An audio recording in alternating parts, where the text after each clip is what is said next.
Om Bhurbhuvah Suvah Tatsaviturvarenyam Bhargo Devasya Dhimahi Dhiyo Yona Prachodaya.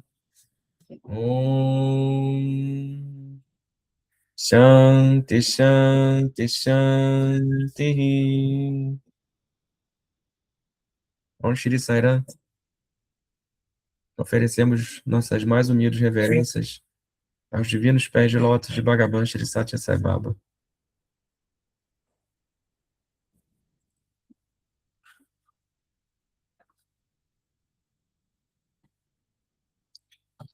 Então vamos começar agora o 14º capítulo, o 14º discurso, no total de 34, né? Tem esse título, Deus é a margem para o rio do tempo. Ó Arjuna, contemple constantemente a mim, ofereça sua mente e seu intelecto a mim. Prossiga com a guerra, que é o seu dever, sua dharma. Você certamente me alcançará. Não há nenhuma dúvida sobre isso. Tasmat sarveshu kaleshu mamanusmara yudhyacha mayarpita manobudir mame vaishyasi na samsayaha. De todas as coisas neste mundo, o tempo é a coisa mais preciosa. Cada um pode analisar por si mesmo como está utilizando esse tempo tão valioso. O tempo engole tudo neste mundo, e, finalmente, o próprio tempo é engolido por Deus. Kala kala prasannanam kalarkim karishyati, diz o ditado. Para obter a graça de Deus, o homem deve se engajar constantemente em seus deveres, kartavya karmas, e santificar o seu corpo. Esse é o principal dever de um ser humano. Não podemos recuperar o tempo que já foi perdido. Você pode recuperar a saúde perdida, mas não o tempo. Portanto, você deve evitar esforços para a utilização adequada desse tempo tão precioso. Vou reler. Deus é a margem para o rio do tempo. Ora, Arjuna, contemple constantemente a mim. Ofereça sua mente e seu intelecto a mim. Prossiga com a guerra, que é o seu dever, sua dharma. Você certamente me alcançará. Não há nenhuma dúvida sobre isso. Tasmat sarveshu kaleshu mamanusmara yudhyacha mayarpita manobudir mame vaishyasi nasam sayaha. De todas as coisas neste mundo, o tempo é a coisa mais preciosa. Cada um pode analisar por si mesmo como está utilizando esse tempo tão valioso. O tempo engole tudo neste mundo, e finalmente o próprio tempo é engolido por Deus. Kala kala prasannanam kalarkim karishyati, diz o ditado. Para obter a graça de Deus, o homem deve se engajar constantemente em seus deveres, kartavya karmas, e santificar o seu corpo. Esse é o principal dever de um ser humano. Não podemos recuperar o tempo que já foi perdido. Você pode recuperar a saúde perdida, mas não o tempo. Portanto, você deve envidar esforços para a utilização adequada desse tempo tão precioso. Sairam.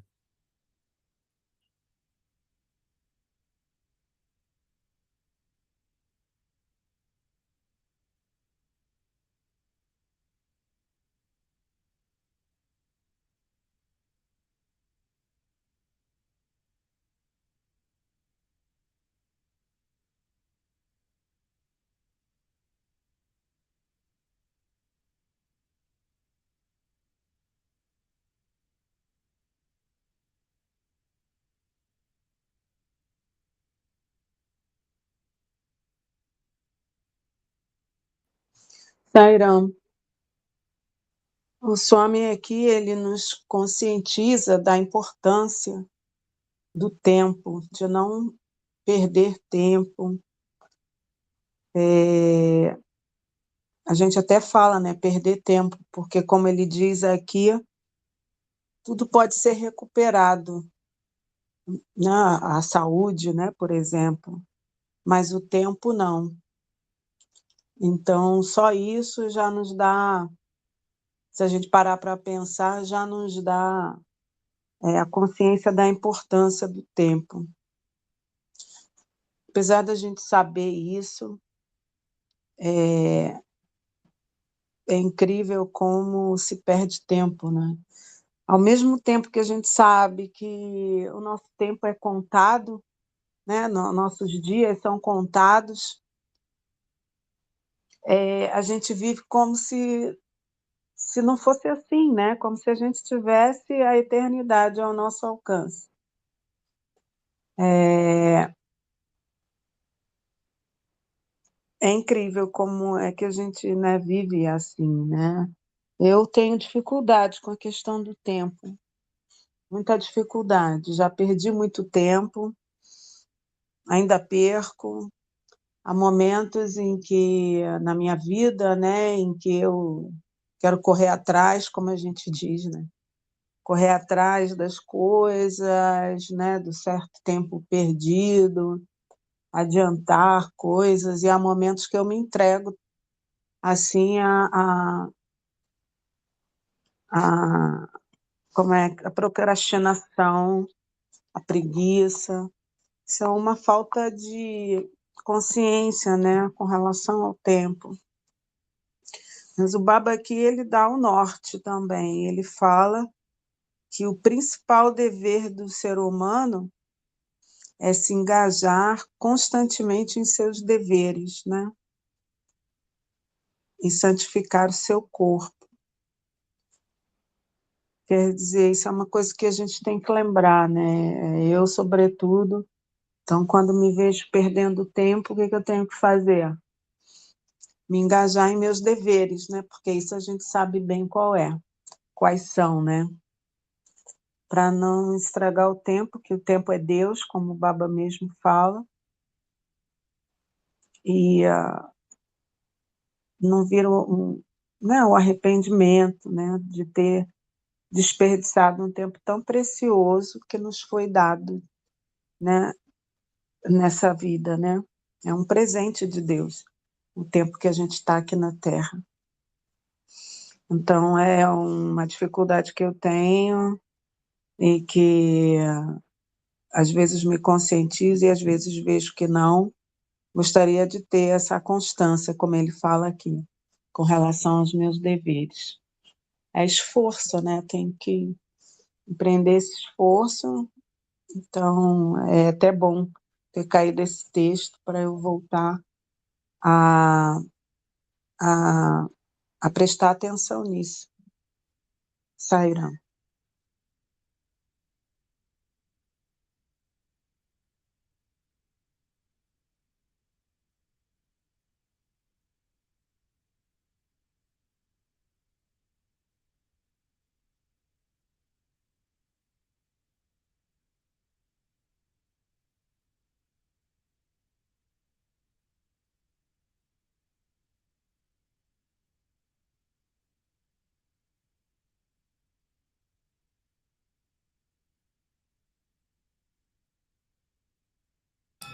Saira, é na. Sadhguru começa citando esse verso da Gita, né? Dentro daquele contexto ali que Arjuna ficou na dúvida sobre se ele deveria lutar ou não, né? Quando ele viu os parentes dele do outro lado, né, do campo de batalha. E aí, né, nesse contexto que Krishna, né, pronuncia toda a Bhagavad Gita, explicando para Arjuna muitas coisas, e entre elas essa questão de que o dever dele naquele momento era lutar, e que Sai Baba diz isso também no Gita Vahini, né? E no Bhagavata Vahini, Krishna diz isso pro Yudhishthira, né? Pro irmão de Arjuna, porque essa dúvida que o Arjuna teve naquele momento antes de começar a guerra, o Yudhishthira teve depois que a guerra acabou, ele ficou muito angustiado, né? Porque eles tinham matado seus primos, etc.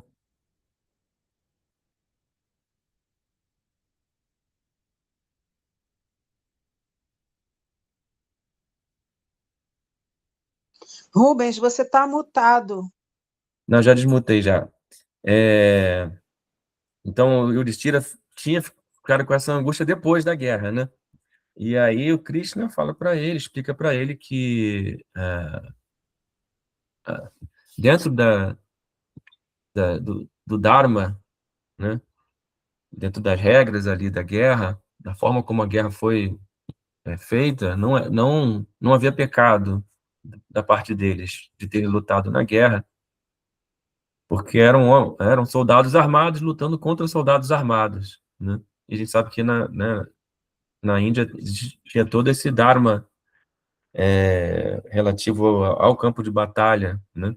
A guerra era só durante o dia, né? Quando depois que o sol se punha, eles se recolhiam, cada um para o seu acampamento.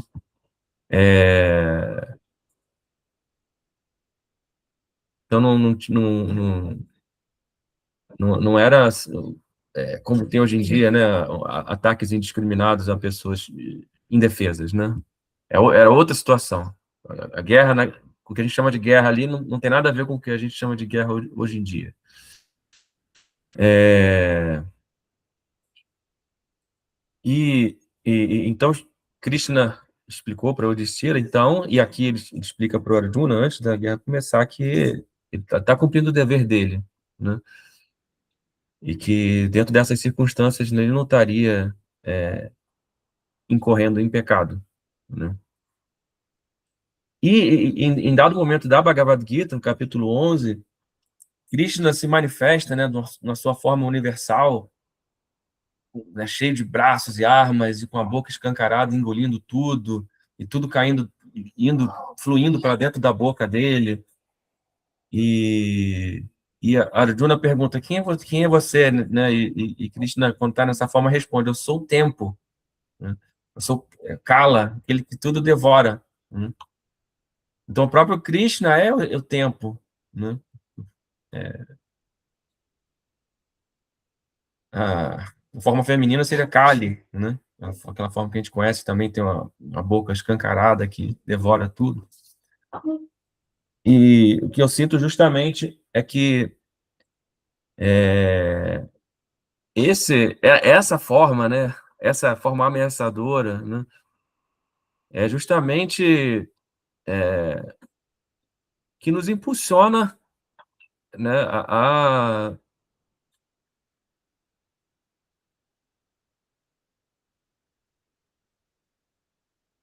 É o que nos impulsiona para o caminho espiritual, né? Na busca espiritual. É como quando você está no seu trabalho lá, né? E alguém, seu chefe te passa um trabalho para você fazer. Você vai fazer. Mas se ele te passar um trabalho e te der um prazo para fazer, aí tu vai ter um impulso maior para fazer, né? Porque você tem que cumprir o prazo, né? Então, essa ideia de que a nossa vida é curta, né? E que a gente precisa aproveitar o tempo é como se fosse Kali, né? Nos dando um empurrãozinho, né? Para o nosso progresso espiritual. Kali ou Kala, né? Kala seria Krishna na forma do tempo, Kali, a mãe, na forma do tempo. Sai, né?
Sairá.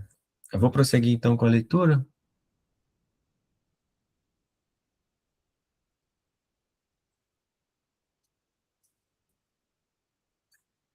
Na infinidade do tempo, nossa vida é apenas momentânea. Pensando que este mundo objetivo é permanente, nós estamos desperdiçando até mesmo esse pouco tempo que está disponível para nós, em buscas sensuais. Fazendo isso, o que nós conquistamos em nossa vida? Se você fizer uma introspecção sincera em sua vida, a resposta positiva virá. Só um instantinho.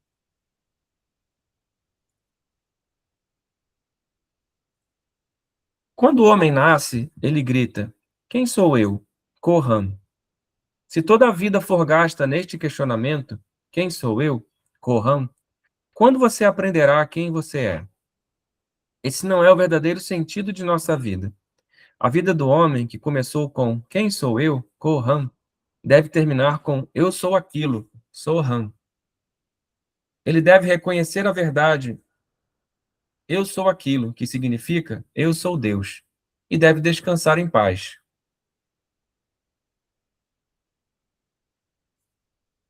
Vou reler.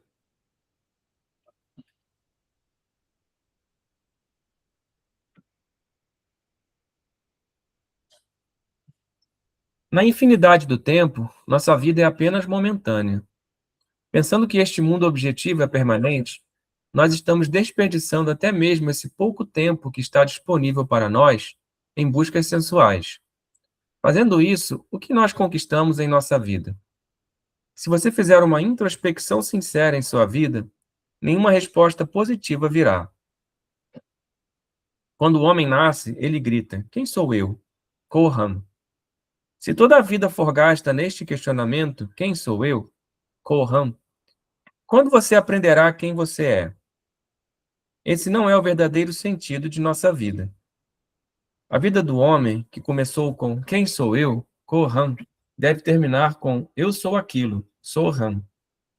Ele deve reconhecer a verdade, eu sou aquilo, que significa eu sou Deus, e deve descansar em paz. Sairá.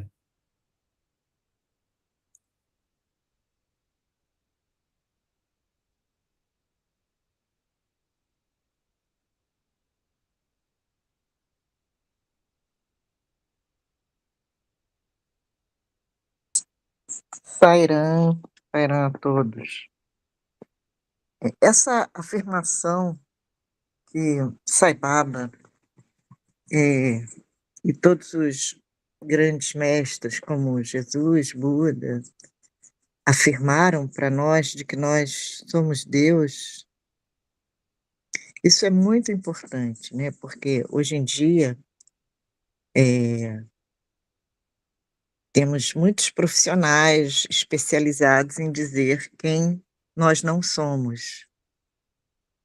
Antigamente você já tinha astrologia, né, mas a astrologia é diferente, assim como o I Ching, né, que vê algo que a gente não consegue vislumbrar, que são características através do nosso nascimento. Porém, hoje em dia, né, os psicólogos e outros especialistas o tempo todo estão dizendo pra gente o que a gente não é. E a nossa família repete isso, né, nossos filhos. Então, a gente tem que ter essa certeza de que nós não somos, nós somos Deus, né, nós somos Deus e nós temos o direito de acreditar nisso, porque a gente está buscando, né. Nós somos diferentes da maioria do mundo, não somos melhores, nem piores, mas somos diferentes, porque a gente está buscando uma resposta. Quem sou eu, né? Sai Baba diz: "Pergunte quem sou eu", mas também, como ele diz aí no texto, não é ficar a vida inteira perguntando: "Quem sou eu?", né. Chega uma hora que a gente tem que ter essa certeza de que nós somos essa manifestação divina. E só percebendo o que nós somos é que a gente vai perceber o que o outro é. Então, graças a Deus, a gente tem essa referência e tem essa busca como meta, né. A nossa verdadeira meta é perceber essa essência divina em nós, Sairam.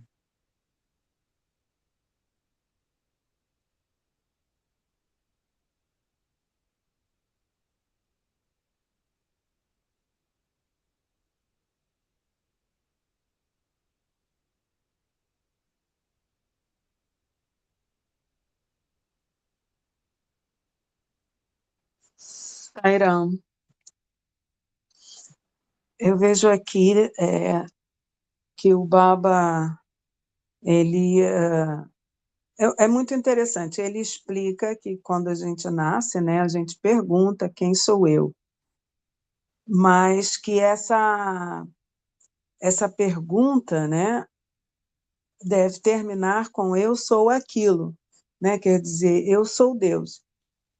E é interessante que ele diz que a gente deve reconhecer essa verdade e descansar em paz. Quer dizer, para mim, assim, eu vejo que ele está claramente dizendo que a gente não pode ficar a vida toda como um buscador, né? Um buscador no sentido de estar buscando a nossa identidade e não assumi-la e não viver a partir dessa identidade, né? A gente já, eu vejo que ele quer que a gente esteja convicto de quem a gente é e agir a partir daí, com essa identidade, e não ficar duvidando, andando para frente, para trás, perguntando, porque a gente vê muitas vezes que a gente passa a vida na busca, né? A gente que já está há um tempo, né, nessa busca, a gente vê que as pessoas estão sempre vacilando, negando essa verdade. Então, é isso que ele quer nos despertar. Você é Deus, então, e agora? Haja como Deus, né? Eu vim aqui, eu sou um exemplo, e você pode fazer o que eu faço. Não tema, e coisas assim. E não ficar sempre como se achando limitado, pequeno, com dúvidas, né? Que a gente precisa assumir essa identidade e viver nela. Acho que a busca é sempre estar em contato com essa realidade e agir a partir dela, identificado com ela, e não com as outras coisas que nós não somos. Saira.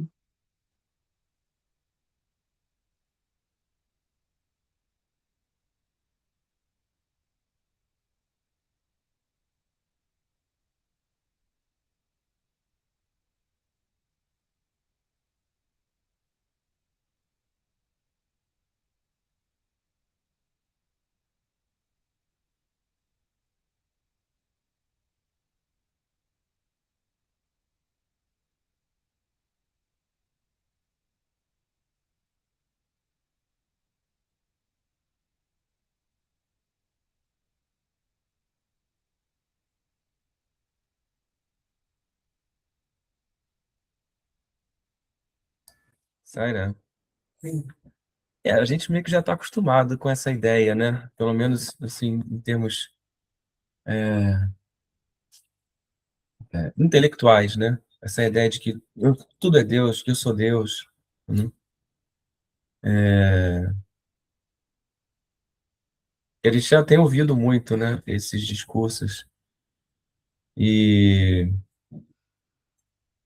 e eu acho que esse é o caminho mesmo para a gente, né? Porque nós nascemos numa sociedade, né? Em que essa ideia de que eu sou Deus é considerada uma blasfêmia, né? Uma heresia.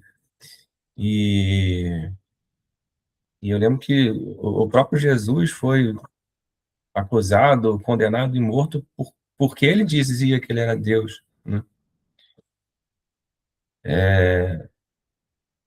pelo menos a leitura que eu faço é essa, né? Ele teve essa experiência mística de unidade, né, com Deus, e quando ele declarou isso, verbalmente, ele foi acusado, né? E o curioso, quando queriam jogar pedras nele por causa disso, ele citou uma escritura que dizia: vós sois deuses, né? Ou seja, não só eu sou Deus. Vocês querem me apedrejar porque eu disse que eu sou Deus? Mas a escritura diz: vós sois Deus, não só eu, vocês também são, né? Por qual das minhas boas obras vocês querem me apedrejar, né? Não é por nenhuma das suas boas obras, é porque você disse que é Deus. E isso, né, levou ele a ser condenado à morte, né?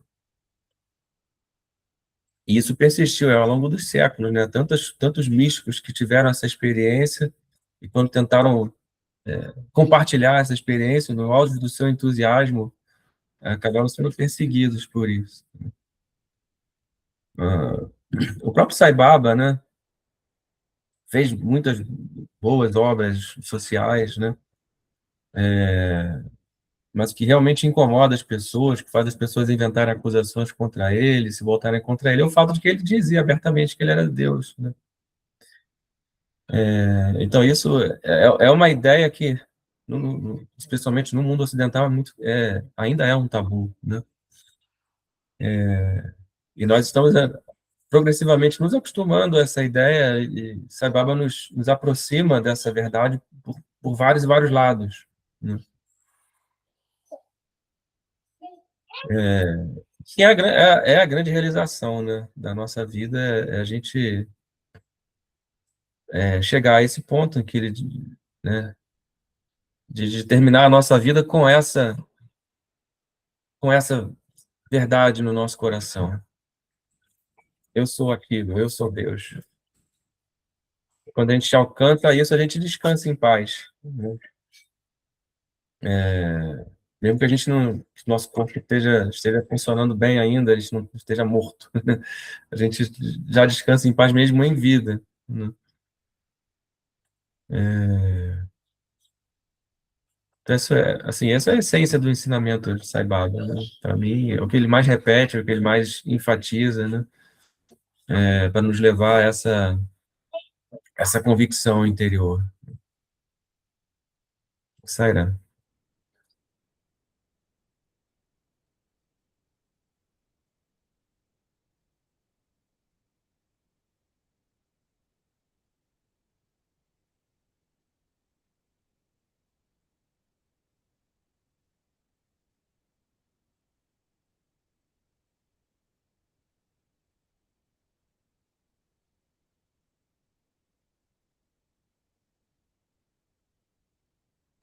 Sairã, gostaria só de fazer um comentário sobre essa frase, descansar em paz, e deve descansar em paz.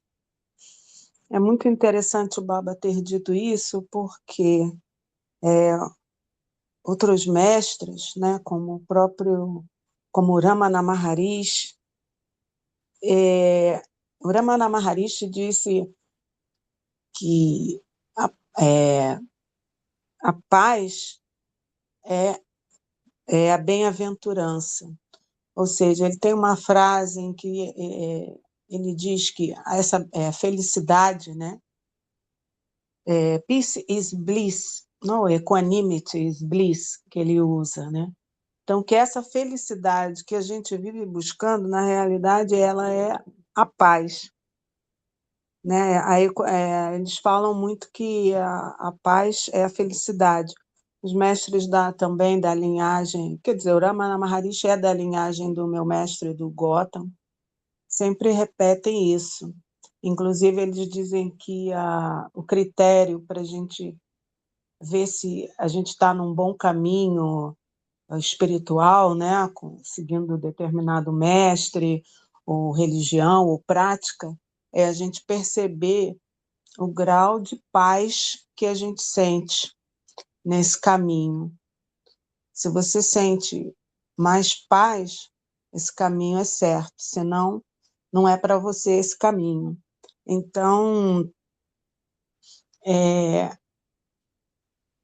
quando o Baba diz aqui descansar em paz, descansar significa o quê? Que nós estamos cansados, né? Nós estamos cansados dos nossos processos mentais, das nossas buscas, das nossas inquietações mentais, né? Então, quando a gente encontra essa paz interior, né, dentro do que nós somos, né, Deus, o Atman, aí você pode descansar, quer dizer, nesse estado de paz é onde você atua, né, é dinâmico, mas é um estado de verdade, de paz, mas onde há clareza, onde há a ação correta, onde há o amor, onde há a felicidade. Então, a verdade sobre quem nós somos nos faz descansar, né? Trabalhar, mas descansando, né? Como o Baba incessantemente estava trabalhando, né? Serviço constante, e com certeza não se cansava igual nós nos cansamos de fazer, muito menos ficamos cansados. Por que ficamos cansados? Por causa da nossa mente inquieta. Então, é muito, muito interessante. Sairam.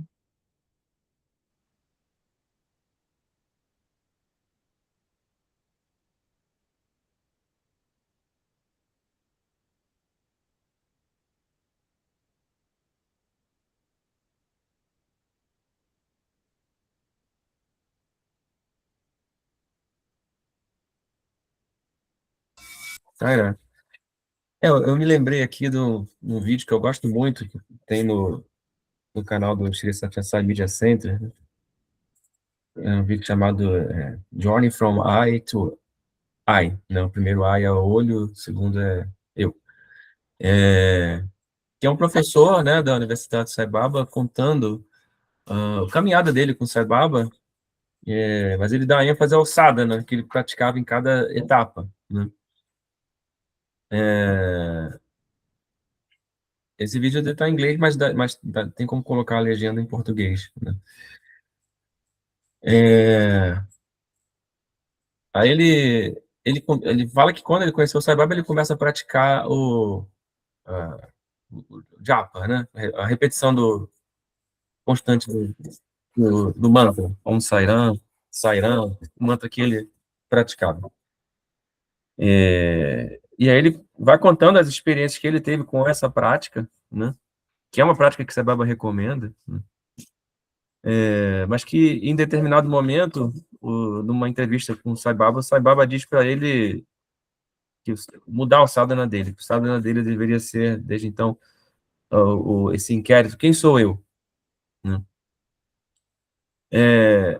E a princípio ele até não entende, né, que Sai Baba está falando, ele acha que Sai Baba está falando em relação a ele, Sai Baba, né, quem sou eu?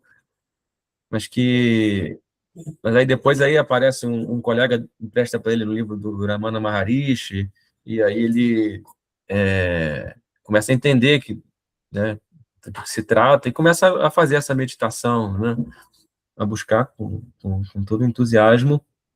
Isso dura alguns anos, e ele conta as experiências que ele teve, que Sai Baba deu para ele também, com essa prática, inclusive uma experiência mística mesmo, de experimentar isso, né, na totalidade. E chegou a um ponto que ele resolveu se aposentar do trabalho dele de professor para ficar só se dedicando à meditação. E aí, quando ele vai contar para o Sai Baba isso, o Sai Baba dá uma bronca nele e fala para ele: enquanto você separar de um lado isso é espiritual, de um lado isso é material, você nunca vai alcançar o que você busca. E manda ele continuar no trabalho dele, muda o sadhana dele de novo. Fala, o seu sadhana agora é fazer o seu trabalho de professor com todo o coração, né? As outras palavras, né? Eu estou parafraseando tudo aqui. E ele vai com esse sadhana, né, dali em diante. E depois passa-se mais um tempo, e numa outra entrevista, Sai Baba muda de novo o sadhana dele e fala, ó, o seu sadhana agora é ver Deus em tudo, né? Ver Deus em tudo. Então veja como a história termina aí, do vídeo, né? E como que Sai Baba vai conduzindo ele, né? A partir de um mantra ali, né? De um bhakti, para esse inquérito interior, e depois aplicando isso no karma, né? Na ação dele, né? E finalmente nessa realização de ver Deus em tudo, né? Que quando você realiza que você é Deus, você ao mesmo tempo também realiza que tudo é Deus. Por isso que não tem blasfêmia nenhuma, né? Assim, porque qualquer sábio realizado, ele não realiza que ele é Deus e os outros são seus subalternos que devem adorá-lo, né? Assim, eu sou Deus e vocês também são. Essa é a mensagem, né? Essa é a realização, né? Não tem, não tem ego, né? Quando você tem essa realização, você descobre que todo mundo é igualmente especial. Não tem- e não tem tempo também. Então, nem você pode, né? O seu ego nem pode se agarrar à ideia de que você alcançou a realização antes dos outros, porque não tem antes, né? Né, quando se alcança essa realização, não tem tempo. O Sababa fala aqui, né? Um verso mais acima. O próprio tempo é engolido por Deus. Deus, o tempo engole tudo e depois é engolido pelo próprio Deus. Acho que é essa a realização, né? Quando você alcança isso, o próprio tempo é engolido por você, né? Sairá.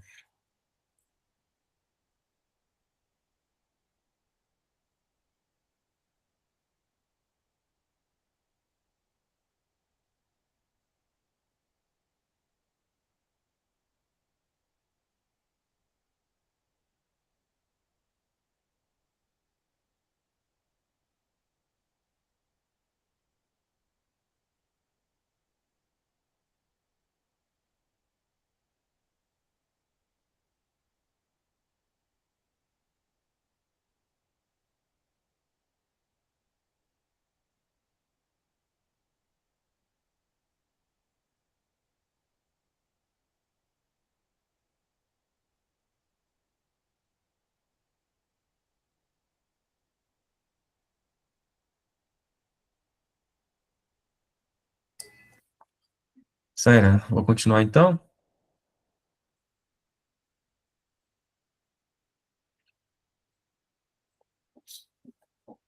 Mas o homem hoje em dia está preocupado apenas com os objetos ao seu redor.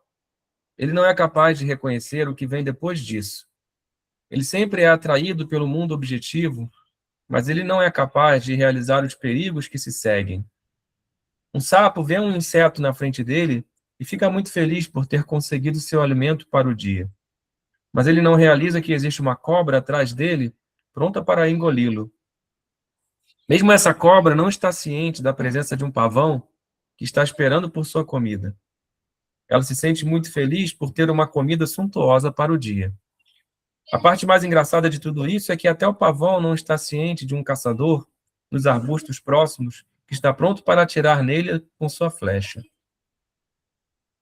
Assim, todo ser vivo neste mundo está olhando para o mundo objetivo e está ansioso para tirar o máximo possível dele, sem saber dos perigos que se escondem por trás dele. Incapazes de realizar o que acontecerá no próximo momento, que dificuldades e perigos eles podem ter que enfrentar, eles estão perdendo seu precioso tempo em buscas vãs.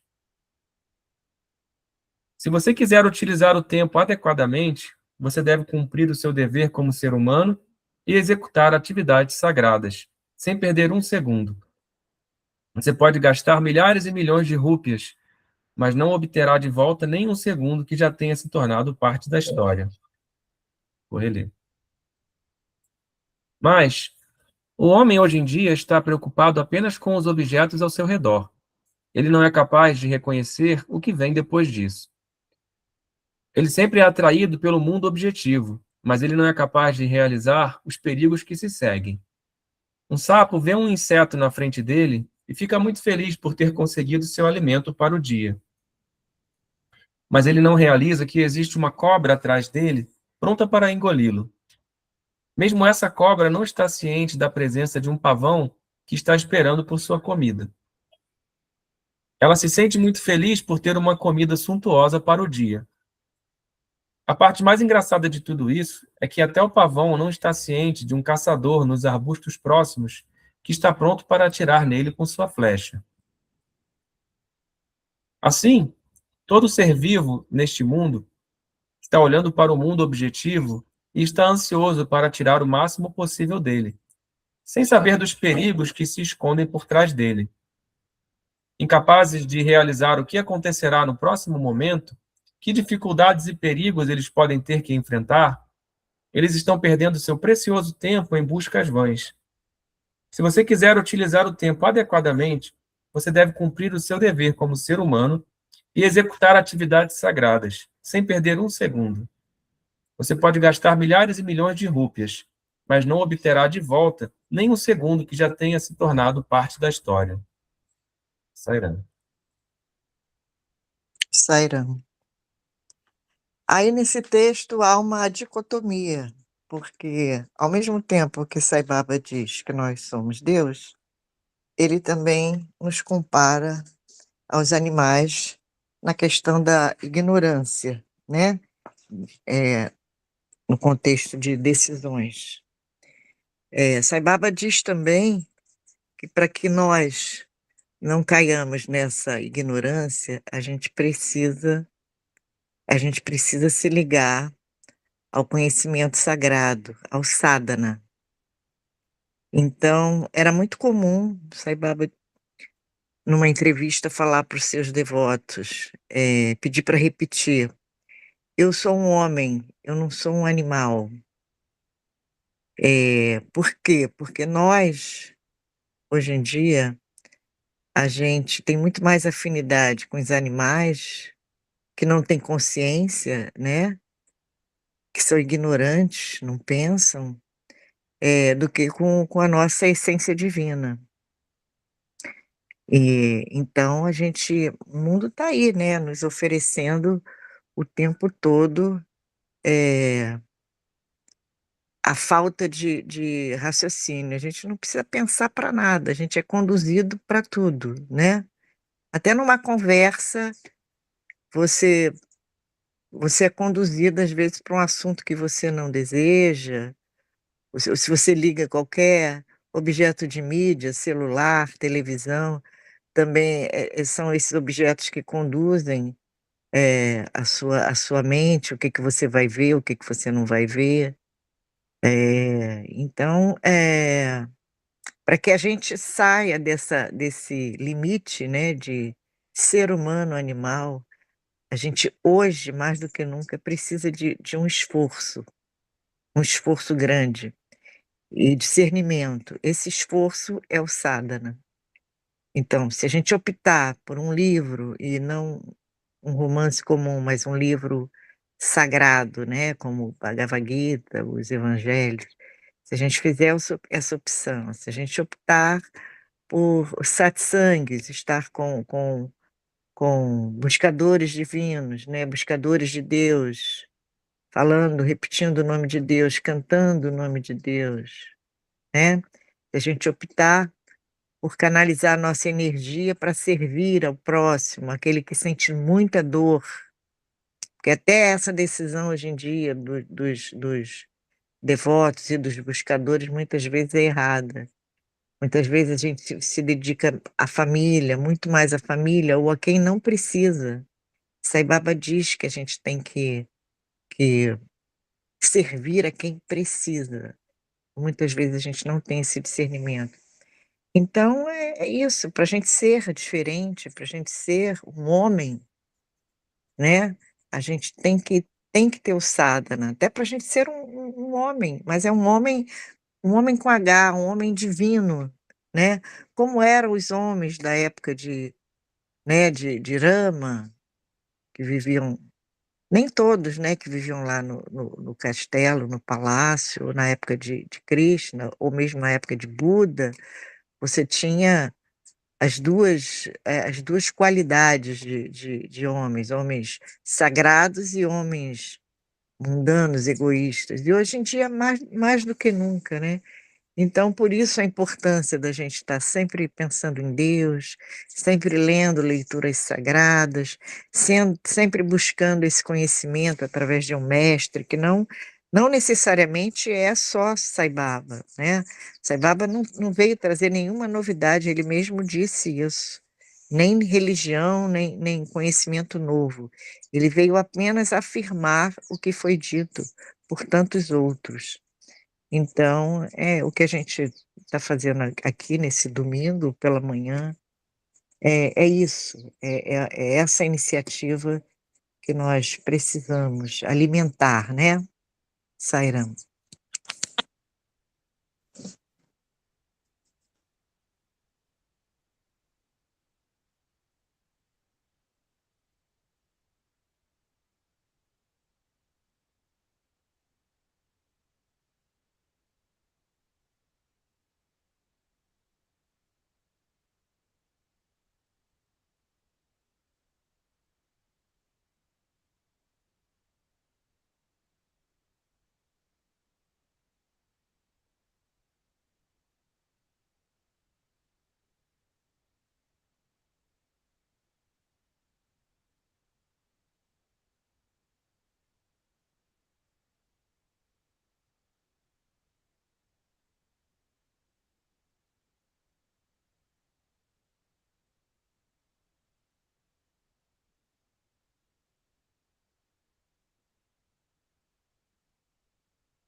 Sairam.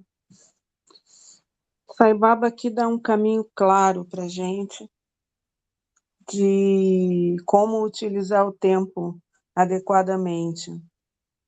Ele mostra a nossa ignorância, ele descortina isso diante dos nossos olhos. O que é viver com o olho no mundo objetivo, né? Você fica feliz porque conquistou uma determinada coisa, mas você não está ciente dos perigos que você vai ter no momento seguinte, né, do que pode te acontecer. Ele dá esse exemplo, acho bastante impactante, usando o exemplo dos animais, né,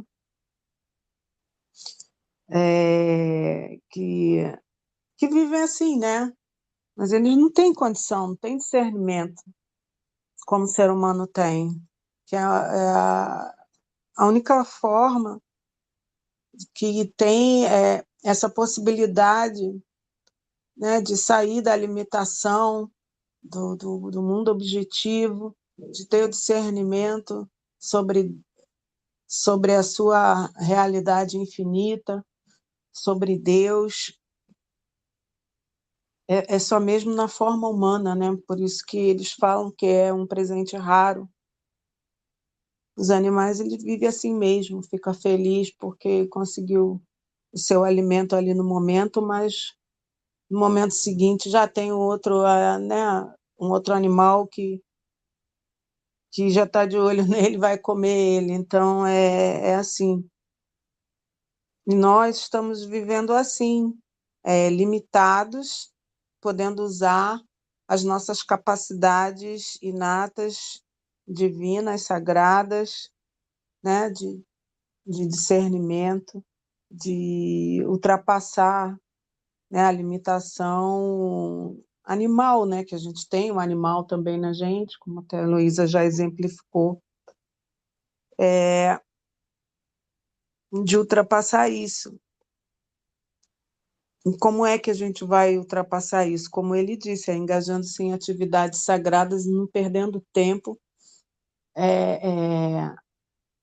hipnotizado com as conquistas do mundo, né? Nós podemos ser os reis do mundo se tivermos a consciência de quem nós somos, mas viver em função das conquistas externas do mundo, né, que ele exemplifica aqui o animal com relação ao alimento, a gente está buscando aí a saciedade, né, dos desejos loucos da nossa mente.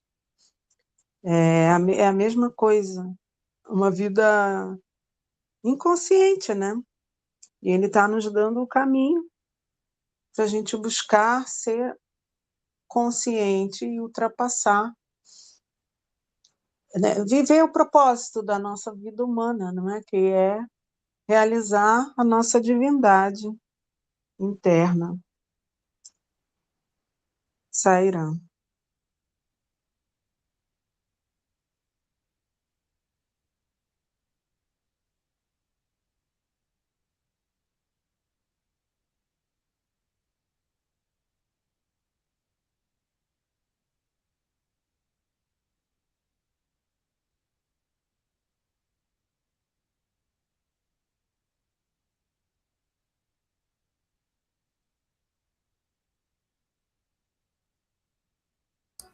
Saira, acho que dá para ler mais um pouco.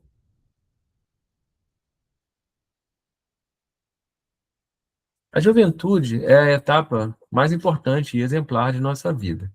Esse é o momento apropriado para estabelecer um exemplo em todos os aspectos de nossa vida.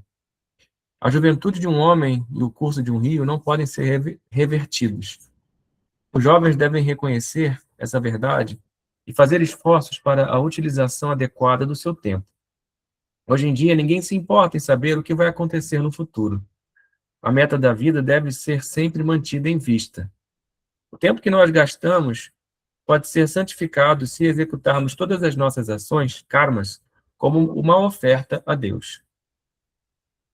Shri Krishna exortou Arjuna a fazer guerra contra os Kauravas, uma vez que a guerra era o seu dever, sua dharma, como um guerreiro, kshatriya.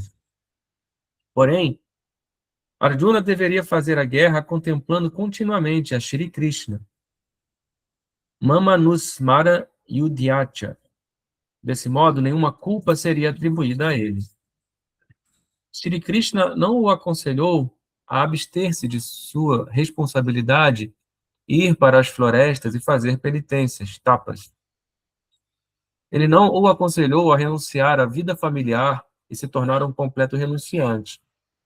Ele o aconselhou a dedicar sua mente, manas, e intelecto, buddhi, a ele, e continuar suas atividades a pleno vapor. Quando você oferecer assim todas as suas ações, karmas, a Deus, você não encontrará nenhuma dificuldade. Mas o homem hoje em dia perdeu sua fé e força para oferecer todas as suas ações, karmas, a Deus. Portanto, o que é necessário é que o homem desenvolva uma fé firme, Dhrida Vishwasa, em Deus, e continue suas atividades com determinação firme, Dhrida Nischaya, como uma oferta a Deus.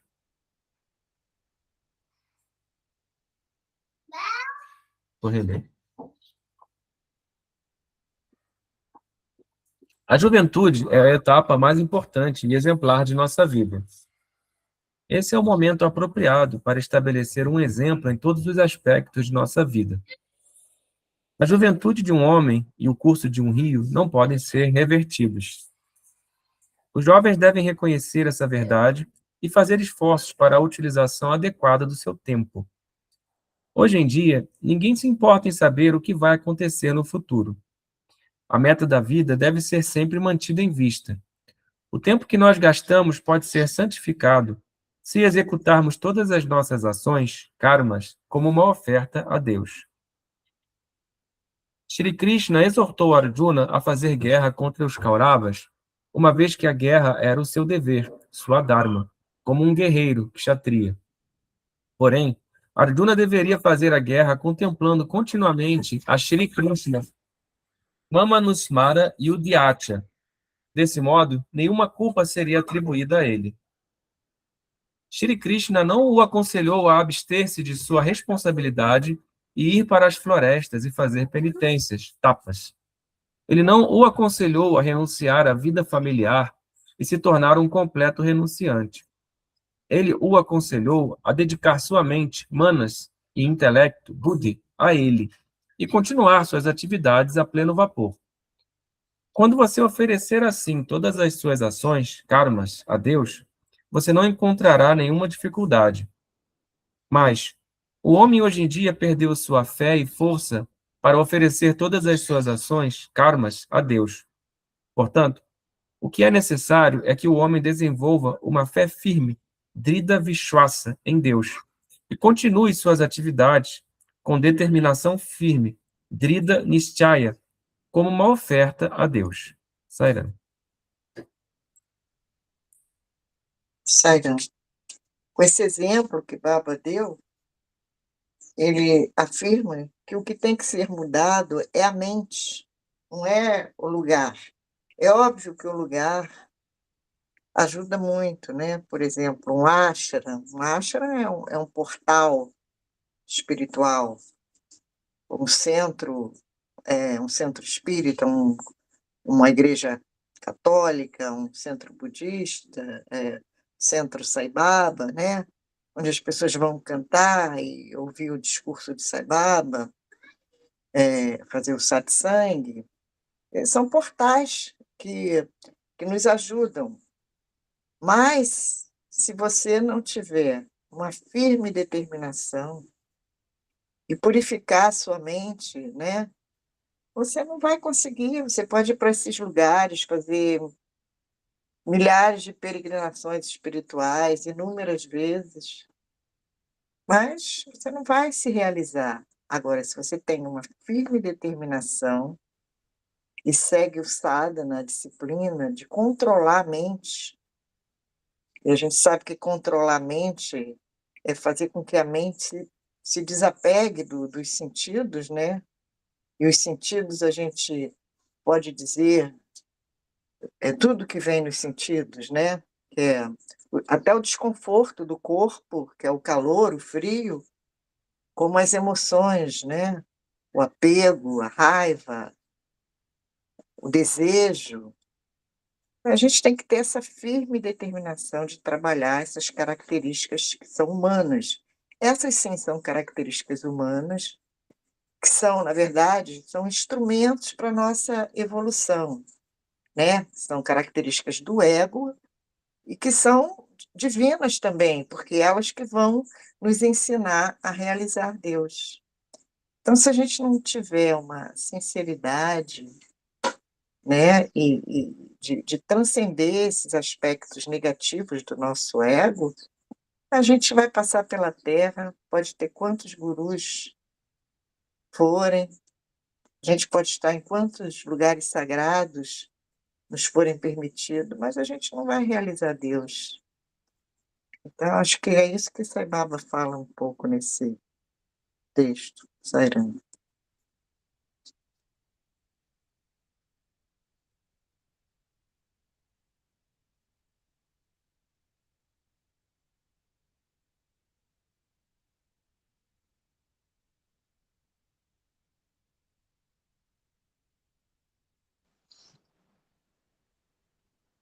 Sairam.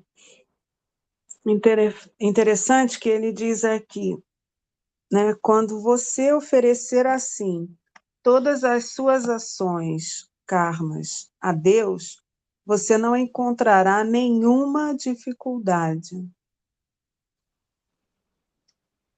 Ou seja, as dificuldades que a gente encontra é porque a gente não faz os nossos karmas dedicando-os a Deus. É como que a gente ainda vive resistindo a nossa verdade, né, mais alta. Que dificuldade a gente pode ter se você oferecer todos os karmas a Deus? Se você oferecer todos os karmas a Deus, né, ele toma essas ações e é ele quem executa essas ações. Ele protege você e te libera também das consequências das ações, porque as ações passam a ser dele, né? Assim que nos é ensinado no Bhagavad Gita. Ah, então, né, cada dever que nos é atribuído foi atribuído por Deus para nós realizarmos com sucesso, né? Oferecendo a Ele como forma de adoração. E aí, como ele disse aqui, você não vai encontrar nenhuma dificuldade, porque você está no fluxo correto da vida. É mais fácil a gente nadar a favor da correnteza do que contra ela. Então, as nossas dificuldades é porque a gente está nadando contra a correnteza. Porque a partir do momento que você se une a Deus, como Arjuna, né, que foi exortado a cumprir o seu dever e lutar, e ele tinha Krishna, né, com ele o tempo todo, ele já tinha um sucesso garantido antes da guerra começar, né, que já na Bhagavad Gita ele já fala, né, quando diz a Krishna, quando diz a Arjuna que todos já estavam mortos, né, que ele era apenas um instrumento para realizar aquela ação do Senhor. E assim são os nossos karmas, não? Na realidade já está assegurado por Deus o resultado daquela ação, que a gente nem deve estar preocupado com ele, a gente deve com esse resultado, mas apenas em cumprir o nosso dever e oferecer a Deus. É interessante também que ele diz que o homem perdeu sua fé e força para oferecer, né, todas as suas ações a Deus. É interessante, né? Porque isso a gente constata que é uma realidade, né? Que a gente, na maioria, não está nem, muitas vezes não está nem, não foi nem instruída sobre isso, né? Ainda, né, foi educado na sociedade, né, sem pensar nisso, que é a nossa sociedade de uma maneira mais ampla. Mas mesmo a gente que já foi instruído sobre isso, muitas vezes esquece, né? Parece que é mesmo um sinal dos tempos, dessa Kali Yuga, que a gente perdeu essa fé e força para oferecer todas as ações a Deus. Então, Sai Baba está aqui convidando a gente a retomar isso, né? A seguir a vida verdadeira, que é só assim que a gente pode atravessar, né, com sucesso esse oceano de Sansara. Sairam.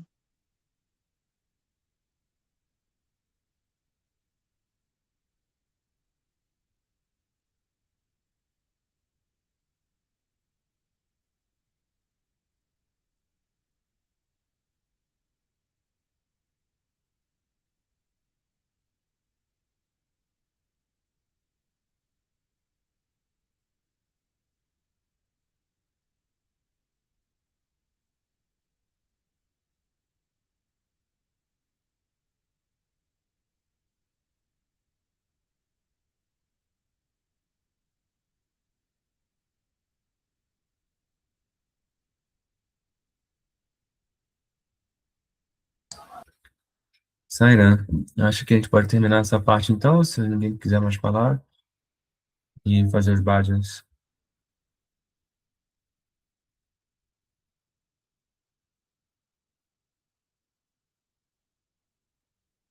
Om Trambakam Yajamahe Sugandhim Pushtivardhanam Urvarukamiva Bandhanam mrityormukshiyamambritate. Om